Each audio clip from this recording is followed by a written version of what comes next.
So what are these factors? What are actually the determinants of poverty?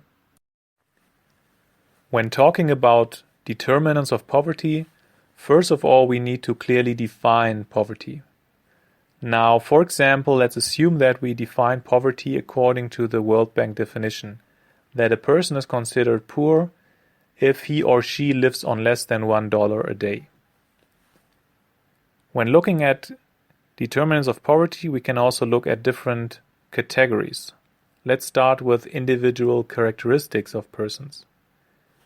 The individual characteristics of a person can influence if that person has less than $1 a day. And that's always the case when these individual characteristics enable that person or prevent that person from generating enough income. What are these characteristics? They are, for example, age. A very young person, a child, usually does not have the ability to generate income. As a person grows older, the persons can start working and actually generate income. But if a person gets older, at some point that person ceases that ability to generate income.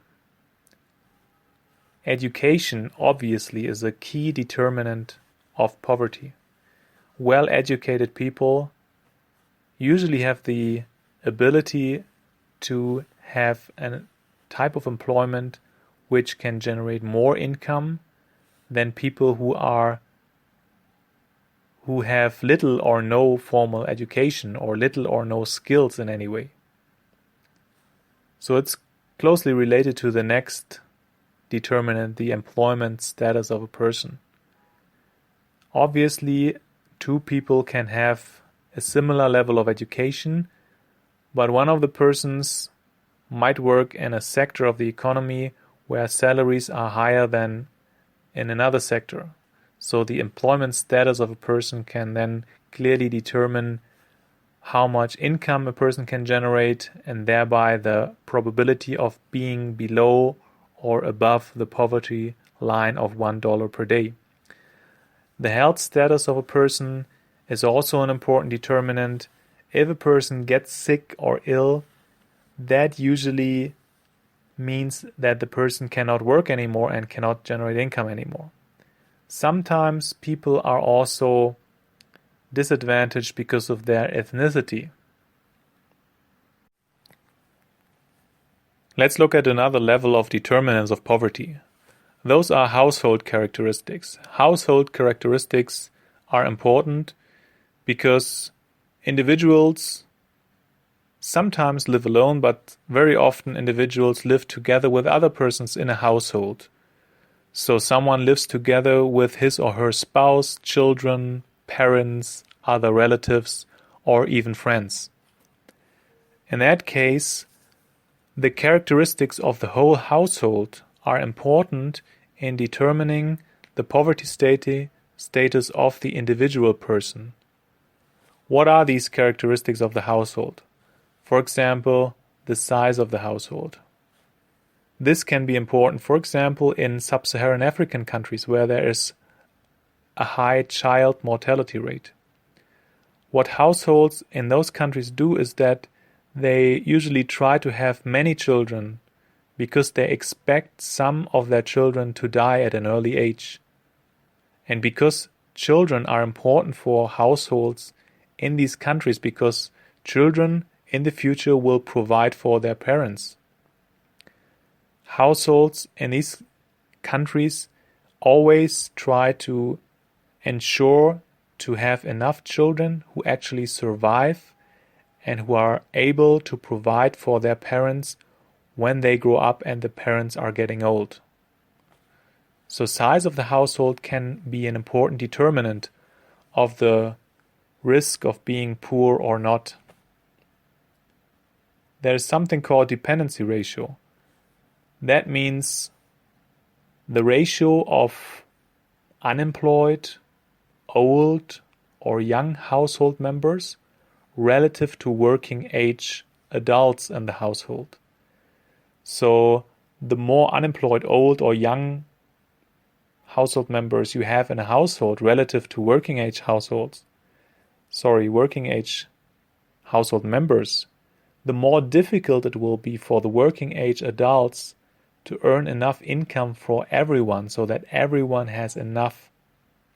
So that's another important determinant of poverty.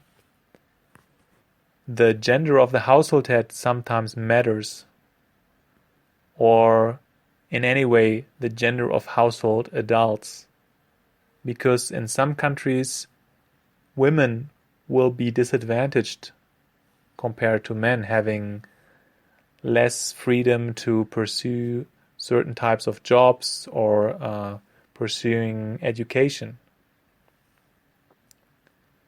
Household assets are very, very important. Assets are things like the land that a household owns, the tools that a household owns, and generally other means of production, housing, or also luxury goods.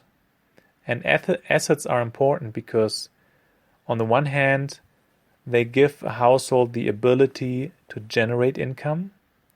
That is especially true in rural areas where households are engaged in agriculture, and where households, when they want to do farming, need to have certain assets like agricultural tools. They need to have fertile land, which they can use to actually produce something that they can either consume by themselves or sell.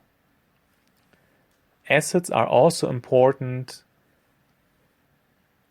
when we consider the dynamic nature of poverty.